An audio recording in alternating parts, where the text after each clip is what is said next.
Hey, welcome to my first podcast episode. This is literally my first time trying this, so the audio is probably going to sound a little raw. I haven't done any post-production. I don't have a fancy microphone. I'm just doing this out here while I'm walking right now in the morning. So why am I doing a podcast? Well, I've had some people say, hey, I'd like to know a little bit more about that article you wrote. Can you do a little deeper dive into it? So that's where the idea of doing a podcast came up. Do a little deeper dive into some of the articles I've written, into the background of the stories and the ideas. And I figured what better way to do that than on Father's Day, talking about my most recent article, which is about toxic self-sufficiency. So why do I write about that? Well, a couple of reasons. I want to tell you about my dad. Of course, it's Father's Day, and on Father's Day, we naturally think about not only our kids as dads, but we think about our own dads. And as I've been out walking, I'm thinking about the influence that he's had on my life. A lot of people look at me and then look at a picture of my dad around the same age and say, man, you're the spitting image of your father. And for the longest time, I didn't want to admit it, but it really is true. I look a lot like my dad.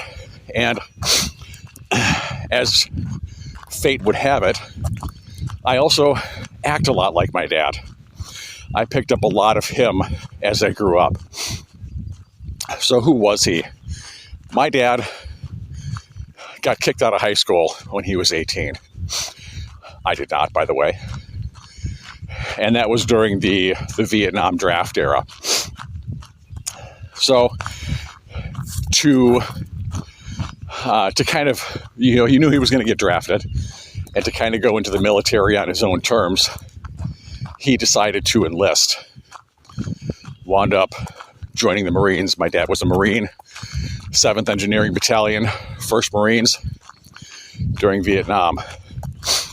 My dad went through a lot in Vietnam. He was very badly wounded, and I'm not going to go into that in this podcast. I may talk about it in a different podcast.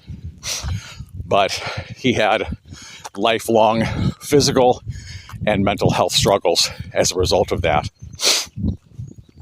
My dad was an avid do-it-yourselfer. He remodeled 2 houses. He learned how to do his own plumbing work, his own electrical work. And if you know anything about the house that I live in, I also aspire to do all of these things on my own. I've done a lot of work on our house over the last 10, 15 years, and I have a lot more to go. But being an avid do-it-yourselfer, my dad was also fiercely independent. He wasn't afraid to ask a buddy for help, to help him with a project. But usually I think it was because he needed a few extra hands, or just because he wanted to be social while he worked. He was a very social man, had a lot of friends, and I remember the friends being over at the house quite a bit. But he wasn't the kind of person to admit that something was wrong. And when I say that, I mean something wrong emotionally or mentally. He was very, very stubbornly independent in that regard. And it showed through part of his life. My dad and I, we had our differences. And there was a point in time where we literally didn't talk to each other for 10 years. And there was a point where I would be embarrassed to admit that. But now it's part of my experience, it's part of my life experience, it's part of who I am. It shaped who I am. During that time, when we didn't talk to each other, I did a lot of growing. And eventually we reconciled a few years before he passed. He passed just a couple of years ago.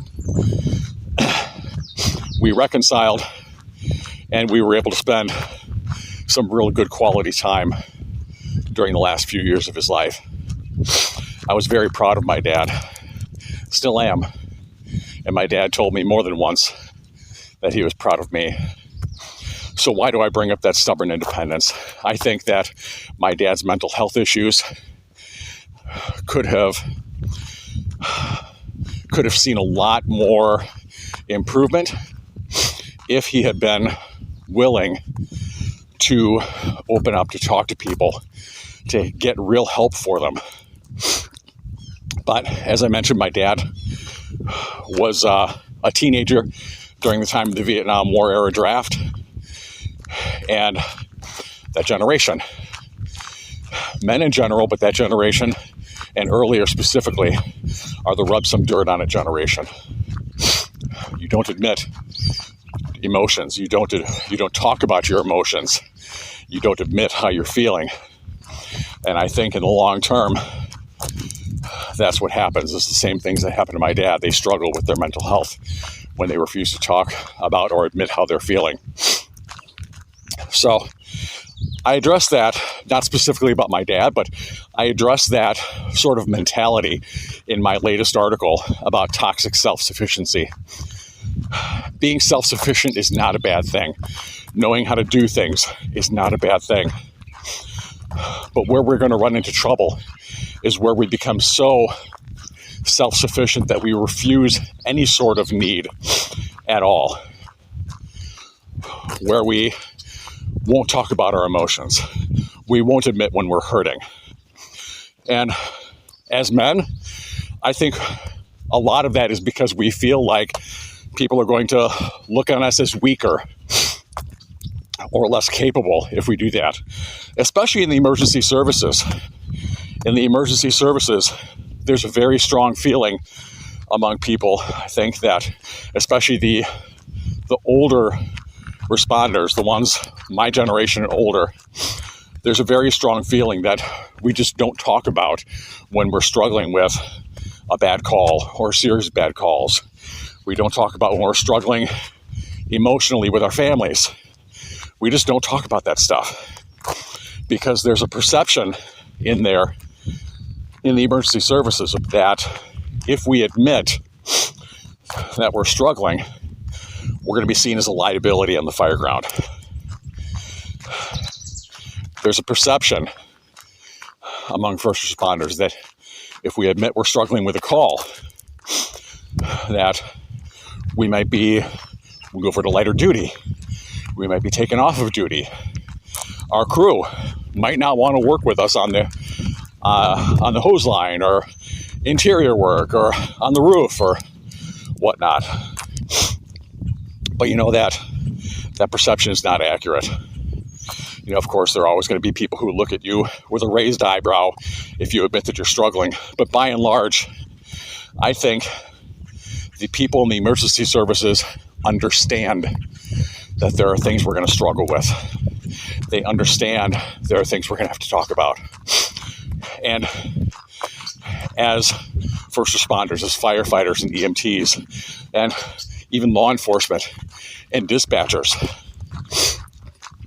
if we are willing to open up and talk about our feelings, to discuss calls that are bothering us, to admit that, you know what, I'm having trouble processing this, to talk to our peer support people, maybe talk to a counselor or another kind of professional if we're really struggling. I think if we start to do that and be more open about it,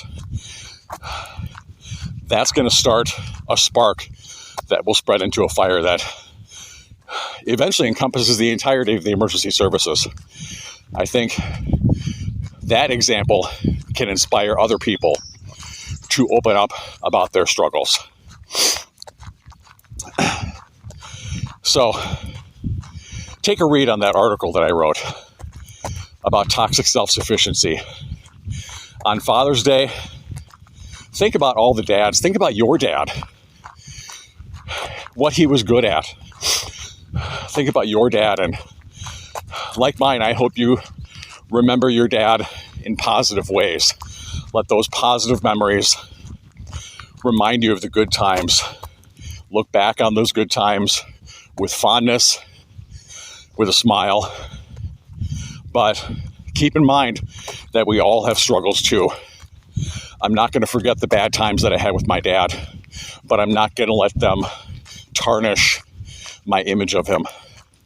Instead, I'm going to let those bad times remind me that we are all human in our own way, that we all have struggles, that we all have frailties and failures that balance out our strengths and our successes. And I'm going to let that be my inspiration to live a more open, honest life with the people I know. I hope if you're a dad listening to this, you have a great Father's Day. And if you have a dad and you're listening to this, give him a big hug. Let him know it's okay to be himself, to be honest. And I'll see you in the next podcast when I hope the audio quality is a little bit better. I might look at a better microphone. And I'll do a little deeper dive into another article. Thanks for listening, guys.